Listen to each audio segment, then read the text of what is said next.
تم ہم سے ہمدردی کا اظہار کرتے ہو, ہم سے تم یہ کہتے ہو کہ تمہیں تمہارے حقوق نہیں مل رہے, تمہاری نوکریاں نہیں مل رہی, تمہیں تعلیمی اداروں میں جانے کے لیے داخلے نہیں مل رہے.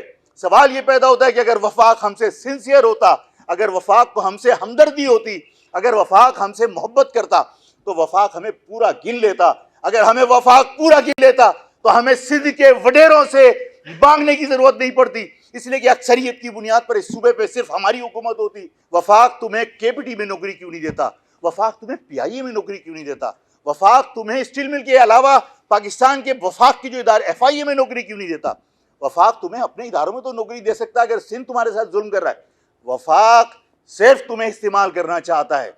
وفاق تم سے 18ویں ترمیم کو چھیڑ چھاڑ کروا کر سندھیوں سے تصادم کروانا چاہتا ہے. 1.5 کروڑ عوام اس شہر کے نہیں گنے گئے, وہ اس جرم کو تسلیم نہیں کرتے, بلکہ وہ 2 کروڑ 20 لاکھ یا 2 کروڑ 5 لاکھ کرنے پر کہتے ہیں یہ کریڈٹ پارٹی کو جاتا ہے. تم اقتدار میں تھے, تم ایجنسیوں کے رابطے میں تھے, تم حکومتوں کے رابطے میں تھے. تمہارا فرض بنتا تھا کہ تم کبھی بھی حکومت کے اندر شامل نہیں ہوتے جب تک تمہیں پورا گنا نہیں جاتا. میں آپ کو ایک بات کہنا چاہتا ہوں کہ جو لوگ یہ سمجھتے ہیں کہ اصحاب رابطے کی وجہ سے ہم مضبوط ہیں, غاصبوں کے رابطے میں کتنا ہی رہ لو, غاصبوں کے رابطے میں کتنا ہی رہ لو, تم ان کی بیساکھیاں کتنی استعمال کر لو, تمہارے حقوق غصب کرنے والے کی بیساکھیوں پہ غلامی کی منزل تمہارے قریب ہو سکتی ہے. حقوق کے حصول کا امکان مسترد کر دیجئے, اس لیے کہ جب کسی کی بیساکھیوں پہ چلو گے تو تم اس کی منزل پہ پہنچو گے, وہ تمہیں غلامی کی منزل پر لے جا کر اپنا غلام بنا لے گا. ہم 22 سیٹیں لیں گے اور لوگ کہتے ہیں کہ ہم انہیں 22 سیٹیں دیں گے. ہم نے کہا کہ اگر تمہیں 22 سیٹیں کوئی دے رہا ہے, اگر کوئی تم 22 سیٹیں لینے کی پوزیشن میں ہو تو بتاؤ یہ کہ فیصلے کون کر رہا ہے. اگر فیصلے کسی بند کمرے میں کسی کنٹرول روم میں بیٹھ کر کیے جا رہے ہیں تو میری تقدیر کا فیصلہ کنٹرول روم میں کوئی کیوں کرے؟ آپ کی تقدیر کا فیصلہ کوئی کنٹرول روم میں بیٹھ کر کیوں کرے؟ میری تقدیر کا فیصلہ بھی میں کروں گا, میری قوم کی تقدیر کا فیصلہ بھی میری قوم خود کرے گی. نہ میں کسی سے لڑنا چاہتا ہوں, نہ میں کسی کا غلام بننا چاہتا ہوں. میں نے کہا کہ میں شناخت کے ساتھ جیوں گا, شناخت کے ساتھ مروں گا. نہ گمنامی میں جینا چاہتا ہوں, نہ گمنامی میں مرنا چاہتا ہوں. یہ کہہ دینا آسان ہوتا ہے کہ فلاں کرپٹ, فلاں چور, فلاں چور. بات یہ ہے کہ اس پاکستان کے اندر ہر جگہ کرپشن ہے.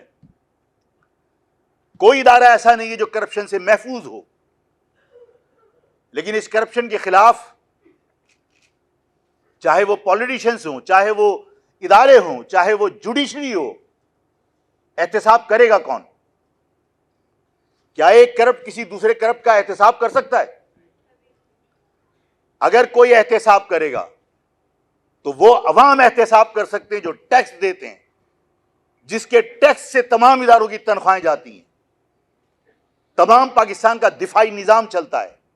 میں کہتا ہوں ہمیں آخری حق کی جنگ سدھی سے ہی لڑنی پڑے گی. اس کو احساس دلانا پڑے گا کہ بہت نعرے لگاتا تھا بہاری نہ کپن, بہاری نہ کپن.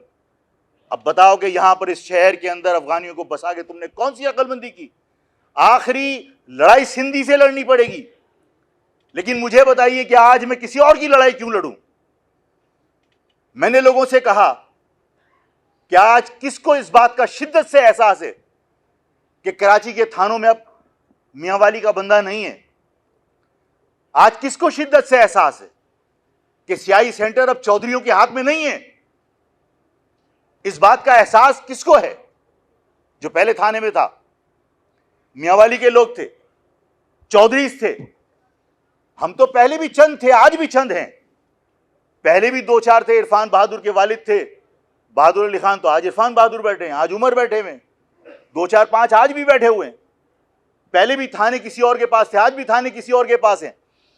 میرے لیے تھانے میں چودھری بیٹھے یا چانڈیوں بیٹھے, مجھے کیا فرق پڑتا ہے؟